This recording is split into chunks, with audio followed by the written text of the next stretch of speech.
एस्पिरंट्स, मी मिथुन भोसले आजच्या चालू घडामोडीच्या सेशनमध्ये तुमच्या सगळ्यांचं परत एकदा खूप खूप स्वागत करतो. ऑक्टोबर महिन्याचा आज आपण एक नवीन टॉपिक सुरू करतोय, तो म्हणजे पर्यावरण. सुरू करूया आजचं आपलं इंटरेस्टिंग लेक्चर. पहिली न्यूज अतिशय महत्त्वाची आहे. जर तुम्हाला माहीत नसेल तर सांगतो की तुम्ही जॉग्राफीच्या पुस्तकामध्ये असं वाचलं असेल की आपल्या जगामध्ये टोटल 7 खंड आहेत, पण तुमची माहिती चुकलेली आहे. जगामध्ये एकूण 8 खंड त्या ठिकाणी झालेले आहेत. 8व्या खंडाचा नुकताच शोध शास्त्रज्ञांना त्या ठिकाणी लागलेला आहे. सो इथून पुढे म्हणायचं नाही आपल्याला की जगामध्ये 7 खंड आहेत, तर आपल्याला किती म्हणायचं आहे, जगामध्ये 8 खंड आहेत. सो ओके, बघूयात आपण काय कशा प्रकारचा हा खंड वगैरे आहे, नक्की कुठं आहे. ओके, सो जगातला 8वा खंड जो आहे त्याचा शोध त्या ठिकाणी लागलेला आहे. त्याचं नाव आहे झीलँडिया. ओके, लक्षात ठेवा, झीलँडिया असं त्याचं नाव आहे. आयोग प्रश्न विचारू शकतं की जगातल्या 8व्या खंडाचं नाव काय आहे. झीलँडिया. दुसरी महत्त्वाची गोष्ट, जर विकिपीडियाला तुम्ही रेफर केलं तर त्या ठिकाणी झीलँडियाला आणखीन एक पर्यायी नाव पण देण्यात आलेलं आहे. थोडं वेगळं नाव आहे, ते रिऊ ए माऊ असं लक्षात ठेवा. त्याला एक पर्यायी नाव पण त्या ठिकाणी देण्यात आलेलं आहे. असं नाव का आहे एक्झॅक्टली मला सांगता येणार नाही, पण प्रामुख्यानं ह्याला नाव आहे झीलँडिया. आता झीलँडियावरनं तुम्हाला एक शब्द लक्षात ठेवता येऊ शकतो की ह्याचं स्थान नक्की कुठं असेल. तर न्यूझीलँड नावाचा जो देश आहे, त्या न्यूझीलँड देशाच्या शेजारी हा झीलँडिया नावाचा खंड त्या ठिकाणी सापडलेला आहे. सगळ्यांना माहीत आहे न्यूझीलंड हा देश त्या ठिकाणी पॅसिफिक महासागराचा आहे. सो पॅसिफिक महासागराच्या खाली बुडलेला हा अज्ञात भूभाग होता. सो हा पण प्रश्न विचारला जाऊ शकतो की हा नवीन खंड जो सापडलेला आहे तो कुठल्या महासागराच्या खाली बुडालेला आहे. तर तो पॅसिफिक महासागराच्या खाली बुडालेला आहे. पॅसिफिकला मराठीमध्ये प्रशांत महासागर असं देखील म्हणतात. सो प्रशांत किंवा पॅसिफिक. ओके, चलो, ह्याचा आकारमान किती आहे, तर मादागास्कर नावाचा जर देश बघितला तर त्याच्या 6 पट मोठा इतका हा खंड आहे. क्षेत्रफळ 4 दशलक्ष किंवा 49 लाख चौरस किलोमीटर. ह्या दोन्हीपैकी कुठलेही परिमाण तुम्ही लक्षात ठेवू शकता. मी तुम्हाला म्हटलं की पॅसिफिक महासागरामध्ये बुडालेला हा अज्ञात भूभाग आहे. त्याचा जवळजवळ 94% भूभाग हा पाण्याखाली त्या ठिकाणी आहे. ॲक्च्युली हा जो काही झीलँडिया नावाचा कॉन्टिनेंट आपल्याला सापडलेला आहे तो एकेकाळी प्राचीन महाखंड, आपण त्याला गोंडवाना म्हणतो. सगळ्यांना हे सगळे 7 खंड कसे तयार झाले किंवा भूखंड वहनाचा सिद्धांत तुम्हाला वगैरे माहीत असेल. सो पूर्वी एक सुपर कॉन्टिनेंट होता, त्याचं नाव होतं गोंडवाना. ह्या गोंडवानाचा भाग म्हणूनच झीलँडिया ओळखला जायचा, परंतु काही भूगर्भीय हालचाली झाल्या. ओके, आणि हा भूगर्भाली हालचालीमुळं तो वेगळा होऊन समुद्रामध्ये विलीन झालेला होता. सो आत्ताचा जो काही झीलँडिया आहे तो कधी एकेकाळी सुपर कॉन्टिनेंट म्हणून ओळखला जाणारा जो काही गोंडवाना आहे त्या गोंडवानापासून सेपरेट झाला काही भूगर्भीय हालचालीमुळं आणि तो समुद्रामध्ये विलीन झालेला होता. हा सर्वात लहान, सर्वात पातळ म्हणजे थिनेस्ट आणि सर्वात तरुण असा त्या ठिकाणी खंड आहे. 1 अब्ज वर्ष जुना इतका तो खंड आहे. ब्रूस लुएंडिक नावाचा एक माणूस आहे. 1995 मध्ये त्यांनी या झीलँडियाचं नामकरण केलं आणि संकल्पना मांडली होती की त्यांचं म्हणणं होतं की अशा प्रकारे असा झीलँडिया त्या ठिकाणी आहे. सो इथं दिसते बघा, हा झीलँडिया नावाचा जो काही कॉन्टिनेंट आहे तो त्या ठिकाणी सापडलेला आहे. सो पॅसिफिक महासागरामध्ये न्यूझीलंड देशाच्या शेजारी हा झीलँडिया नावाचा त्या ठिकाणी कॉन्टिनेंट सापडलेला आहे. सो जगातला 8वा खंड त्या ठिकाणी आहे. 4.9 दशलक्ष किंवा 49 दशलक्ष चौरस किलोमीटर इतकं त्याचं क्षेत्रफळ आहे. 94% भूभाग हा त्याचा पाण्याखाली आहे. बाकीचे 7 खंड तुम्हाला सगळ्यांना माहीत आहेतच. Okay, yes. नंतर गंगा नदीतील डॉल्फिन जो आपल्या देशाचा राज्य जलचर प्राणी आहे त्याला दुसऱ्या एका राज्यानं राज्य जलचर प्राणी म्हणून मान्यता दिलेली आहे. सो प्रश्न असा विचारला जाऊ शकतो की गंगा नदीतील डॉल्फिन, आपण त्याला गँगॅटिक डॉल्फिन असं देखील म्हणतो, तो खालीलपैकी कोणत्या राज्याचा राज्य जलचर प्राणी म्हणून घोषित करण्यात आलेला आहे, तर ते राज्य आहे उत्तर प्रदेश. ओके, राज्य जलचर प्राणी म्हणजे स्टेट ॲक्वॅटिक ॲनिमल. ओके, मुख्यमंत्री योगी आदित्यनाथ यांनी घोषणा केलेली आहे. उत्तर प्रदेशमधल्या गंगा, यमुना, चंबळ, घागरा, राप्ती आणि गेरुवा नद्यांमध्ये हा गंगा नदीतील डॉल्फिन त्या ठिकाणी सापडतो. हा गंगा नदीतील डॉल्फिन जो आहे त्याचं शास्त्रीय नाव आहे प्लॅटॅनिस्टा गँगेटिका. त्याला गंगेतील वाघ, टायगर ऑफ द गँगेज असं म्हणून देखील ओळखलं जातं. हा राज्य आपल्या भारताचा राष्ट्रीय जलचर प्राणी म्हणून देखील आहे आणि दरवर्षी 5 ऑक्टोबर हा दिवस राष्ट्रीय डॉल्फिन दिवस म्हणून देखील साजरा केला जातो. सिंगल लाईनला अपेक्षित आहे प्रश्न की खालीलपैकी कोणत्या राज्यानं गंगा नदीतील डॉल्फिनला राज्य जलचर प्राण्याचा दर्जा त्या ठिकाणी दिलेला आहे. Okay, yes. चलो, नंतर आहे तामिळनाडू राज्याचा राज्य प्राणी जो आहे त्याचं नाव आहे निलगिरी तहर. आणि ह्या निलगिरी तहर जो काही प्राणी आहे त्याचं संरक्षण आणि संवर्धन करण्यासाठी तामिळनाडू राज्यानं हा प्रकल्प सुरू केलेला आहे. सो प्रश्न असा विचारला जाऊ शकतो की खालीलपैकी कोणत्या राज्यानं निलगिरी तहर नावाचा प्रकल्प सुरू केलेला आहे? तर तामिळनाडू असं त्या राज्याचं नाव आहे. तामिळनाडू राज्याचा राज्य प्राणी निलगिरी तहर या प्रजातीचं संवर्धन आणि संरक्षण करण्यासाठी हा प्रोजेक्ट सुरू केलेला आहे. M.K. स्टॅलिन यांनी घोषणा केलेली आहे. 25 कोटी रुपये इतकी तरतूद करण्यात आलेली आहे. ह्याला माउंटन शिप असं देखील म्हणतात. जर बघा, जर तुम्ही ह्या निलगिरी तहरचं स्ट्रक्चर बघितलं तर ही शिप सारखी दिसते आणि मोठ्या मोठ्या जंगलांमध्ये उंचीवर राहणारी ही शिपची प्रजाती त्या ठिकाणी आहे. तर त्याला माउंटन शिप असं देखील म्हणतात. सो एवढंच लक्षात ठेवा, निलगिरी तहर प्रकल्प खालीलपैकी कोणत्या राज्यानं सुरू केलेला आहे? तामिळनाडू. ओके. नंतर मध्यंतरी सिक्कीम राज्यामध्ये मोठ्या प्रमाणात डिझास्टर आलं होतं आणि त्याच्यामध्ये बऱ्याच लोकांचा मृत्यू देखील झाला होता. त्याच्यामध्ये भारतातल्या लष्करातले 25-26 जवानांचा देखील त्या ठिकाणी समावेश होता. सो ॲक्च्युली उत्तर सिक्कीममध्ये ढगफुटी झाली. त्या ढगफुटीमुळं त्या ठिकाणी तिस्ता नदीच्या खोऱ्यात पूर आला आणि ह्या पुरांमध्ये बऱ्याच लोकांचा मृत्यू त्या ठिकाणी झाला होता. परंतु पूर येण्याचं कारण लोकसत्तामध्ये एडिटोरियलला आलेलं होतं की नक्की उत्तर सिक्कीममध्ये हा पूर का आला. त्याच्या निमित्तानं ग्लोबल वॉर्मिंग जे होते, पर्यावरण बदल जो होतोय त्याच्यावरती बरंच लिखाण त्या ठिकाणी आलेलं होतं. सो उत्तर सिक्कीममध्ये ढगफुटी झाली. त्याचा परिणाम असा झाला की तिस्ता नदी जी आहे त्या तिस्ता नदीच्या खोऱ्यात पूर आला. कारण आवश्यकतेपेक्षा जास्त पाणी या तिस्ता नदीमध्ये आलं आणि त्याच्यामुळं या तिस्ता नदीतलं पाणी जे काही किनाऱ्यावरून बाहेर आलं आणि त्याच्यामध्ये मोठा पूर त्या ठिकाणी आलेला होता. पूर येण्याचं कारण काय होतं? सगळ्यात महत्त्वाची ढगफुटी झाली. ढगफुटीमुळं तिस्ता नदीच्या खोऱ्यात पूर आला. परंतु पूर येण्याचं नक्की कारण काय होतं? तर त्याचं नाव आहे ग्लॅसियल लेक आउटबर्स्ट फ्लड. ओके. ग्लॅसियल लेक आउटबर्स्ट फ्लड म्हणजे तुम्हाला सांगतो तर हिमनद्यांच्या वितळण्याने तुडुंब भरलेली जी काही तळी आहेत आणि त्यानंतर झालेला अतिमुसळधार पाऊस. आता तुम्हाला सांगतो की काय असतं. सो एखादा डोंगर आहे आणि डोंगरामधून ती त्या ठिकाणी हिमनदी वाहते आणि हिमनदीच्या पायथ्याला त्या ठिकाणी अशा प्रकारचे तलाव असतात आणि इथं मोठ्या प्रमाणात काय झालं असतं, हा जो काही बर्फ आहे हा बर्फ किंवा हिमनदी आहे ती हिमनदीतले जे काही बर्फ आहे तो वितळतो आणि इथं जो काही ॲक्च्युली जर तुम्ही बघितलं तर एवढं त्या ठिकाणी पाणी या तळ्यामध्ये साचलेलं होतं. परंतु मोठ्या प्रमाणात हिमनदीचा जो काही भाग आहे, बर्फ आहे तो वितळला. त्यामुळं या जो काही तुमचं तळ आहे त्या तळ्यांमध्ये आणखीन पाणी समाविष्ट झालं आणि त्यात भर पडली की मोठ्या प्रमाणात त्या ठिकाणी पाऊस पडला. सो हिमनदीच्या वितळल्यामुळं ऑलरेडी जे काही तळी आहे त्या तळ्यामध्ये जास्त पाणी आलं प्लस त्याच्यामध्ये मोठ्या प्रमाणात पाऊस पडला आणि हे सगळं जे काही लेकमधलं पाणी आहे ते तिस्ता नदीमध्ये आलं आणि तिस्ता नदीचं त्या ठिकाणी मोठ्या प्रमाणात पूर त्या ठिकाणी आलेला होता. सो हिमनदीच्या वितळण्याने तुडुंब भरलेली तळी आणि त्यानंतर झालेला अतिमुसळधार पाऊस आहे त्याला ग्लॅसियल लेक आउटबर्स्ट फ्लड असं त्या ठिकाणी म्हणतात. ओके.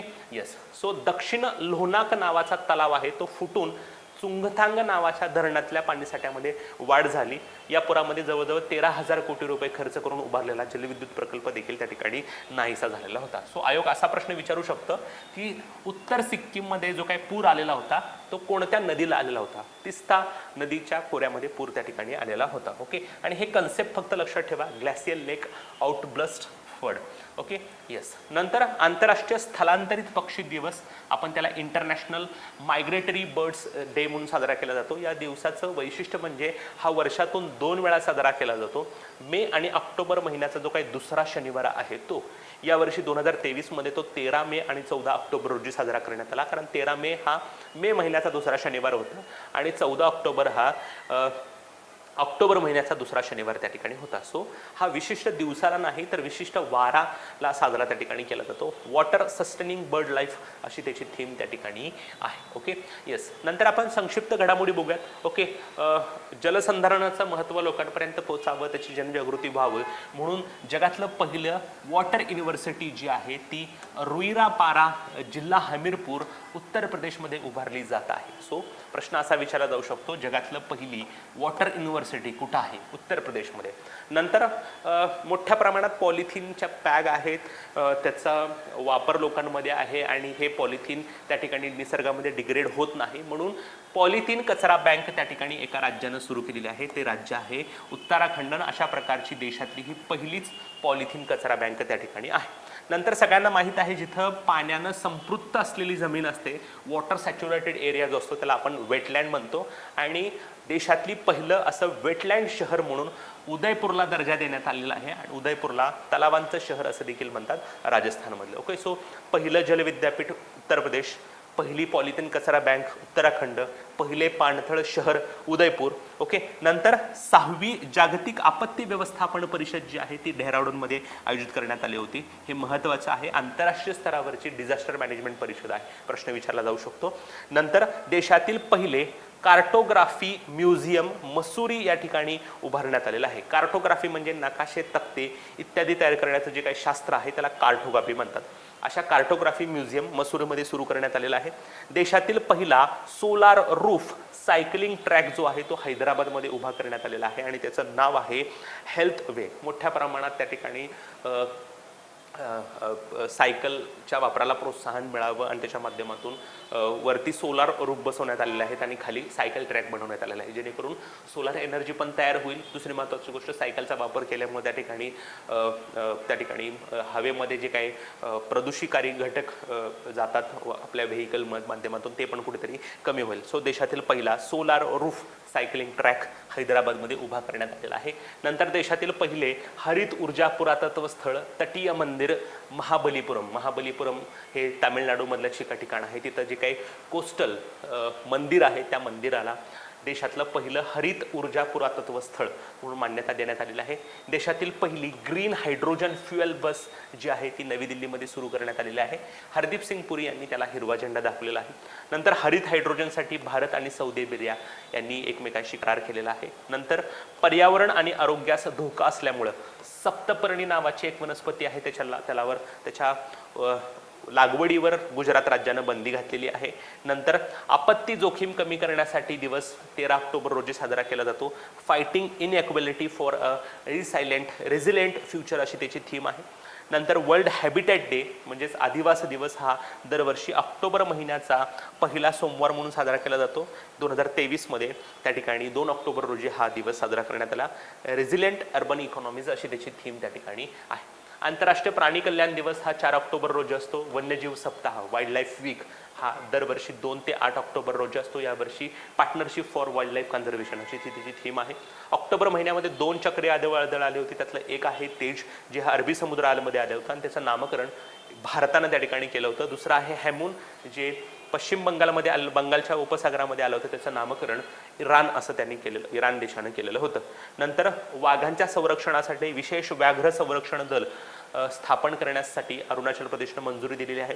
आंतरराष्ट्रीय सौर आघाडीची 6वी परिषद आपल्या भारतामध्ये नवी दिल्ली या ठिकाणी झाली.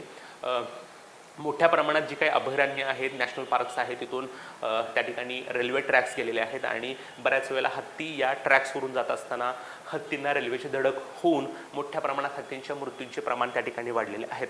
म्हणून अशा प्रकारे हत्तींसोबत होणारी रेल्वेची टक्कर टाळण्यासाठी AI सक्षम हत्ती संरक्षण प्रणाली तामिळनाडू राज्यानं उभा केलेली आहे. आर्टिफिशियल बेस्ट ही एक हत्ती संरक्षण प्रणाली असेल, ज्याच्या माध्यमातून हत्तींची आणि रेल्वेची टक्कर त्या ठिकाणी टाळली जाईल. IQAवर नावाची एक संघटना आहे, त्यांनी जगातील 2ऱ्या क्रमांकाचं सर्वाधिक प्रदूषित शहर म्हणून मुंबईची नोंद त्या ठिकाणी घेतलेली आहे. बीजिंग हे पहिलं शहर आहे त्या ठिकाणी सर्वाधिक प्रदूषित. ओके, मध्यंतरी मुंबईमध्ये मोठ्या प्रमाणात प्रदूषण वाढलेलं होतं, त्याला बरीच कारणं त्या ठिकाणी होती.